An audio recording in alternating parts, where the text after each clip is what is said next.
María Simma, nacida en 1915 en la pequeña aldea alpina de Sonntag, Austria, vivió una vida aparentemente común, pero marcada por una misión espiritual extraordinaria. Desde niña, María mostró una sensibilidad especial hacia el sufrimiento de los demás. Criada en una familia humilde, pasaba largas horas en la iglesia del pueblo, rezando y contemplando la vida de los santos. Nunca imaginó que, años más tarde, se convertiría en una figura espiritual que atraería la atención de personas de todo el mundo debido a sus experiencias con las almas del purgatorio. Fue en 1940, cuando tenía 25 años, que María comenzó a experimentar algo fuera de lo común. Una noche, mientras dormía en su sencilla habitación, sintió una presencia que la despertó. Frente a ella, vio a un hombre desconocido, pero no de carne y hueso. Su figura era semitransparente y parecía irradiar tanto luz como tristeza. El hombre la miró y dijo con voz pausada, «Por favor, ayúdame».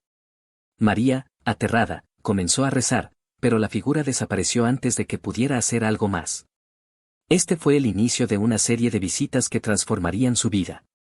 A medida que pasaron los meses, las visitas de las almas se hicieron más frecuentes.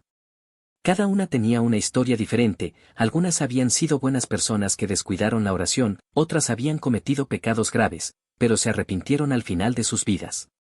María se convirtió en su confidente. Según ella, estas almas sufrían en el purgatorio no como castigo físico, sino por la ardiente separación de Dios que sentían, un sufrimiento que describió como un dolor del alma, más intenso que cualquier tormento físico. Pero lleno de esperanza, porque sabían que eventualmente alcanzarían la salvación. María relató que estas almas le pedían cosas concretas, misas, oraciones, o incluso actos de caridad realizados en su nombre. A menudo, se trataba de gestos simples, pero cargados de significado espiritual. Una vez, por ejemplo, un alma le pidió que colocara una pequeña suma de dinero, que había sido obtenida injustamente, en la caja de donaciones de la iglesia. Otro le rogó que ofreciera una misa para reparar las omisiones que había cometido en vida hacia su familia. María nunca rechazó estas peticiones, convencida de que su misión en la tierra era aliviar a estas almas y ayudar a otros a entender la importancia de rezar por los difuntos. El purgatorio, según María, no era un lugar como el cielo o el infierno, sino un estado del alma. Ella describía este estado como una purificación necesaria antes de que las almas pudieran ver a Dios cara a cara. Las historias que compartió sobre sus encuentros eran tanto inquietantes como conmovedoras. Una vez, un alma le mostró cómo en vida había sido negligente con sus responsabilidades hacia sus hijos, y cómo ese descuido había dejado heridas emocionales en ellos. Ahora, esa persona sufría al comprender el impacto de sus actos y se purificaba a través del dolor de ese conocimiento. A pesar de estas experiencias sobrenaturales, María nunca se apartó de su vida sencilla. Vivía en una pequeña casa, mantenía un jardín modesto y asistía a misa todos los días. Sin embargo, su reputación creció, y pronto comenzó a recibir visitas de personas de toda Europa. Muchos acudían buscando consuelo tras perder a un ser querido, otros querían aprender más sobre la realidad del purgatorio. María los recibía con humildad, compartiendo lo que las almas le habían enseñado, la importancia de la oración, los sacrificios y el amor desinteresado por los demás. Uno de los mensajes más importantes que María difundió fue el valor de la Santa Misa para las almas del purgatorio. Decía que el sacrificio de la misa tenía un poder inmenso para aliviar a estas almas y acelerar su camino hacia el cielo. También subrayaba la importancia de las indulgencias, especialmente las plenarias, que permitían borrar las consecuencias temporales de los pecados. Insistía en que las almas no podían ayudarse a sí mismas y dependían de los vivos para recibir este apoyo espiritual.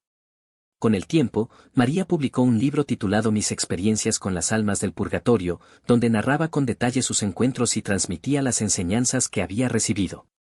Aunque muchos leyeron su obra con escepticismo, otros encontraron en ella una fuente de inspiración. Los sacerdotes que la visitaban quedaron impresionados por su conocimiento espiritual, que no podía ser atribuido a su formación limitada, ya que apenas había completado la educación básica. Sin embargo, María no estuvo exenta de críticas.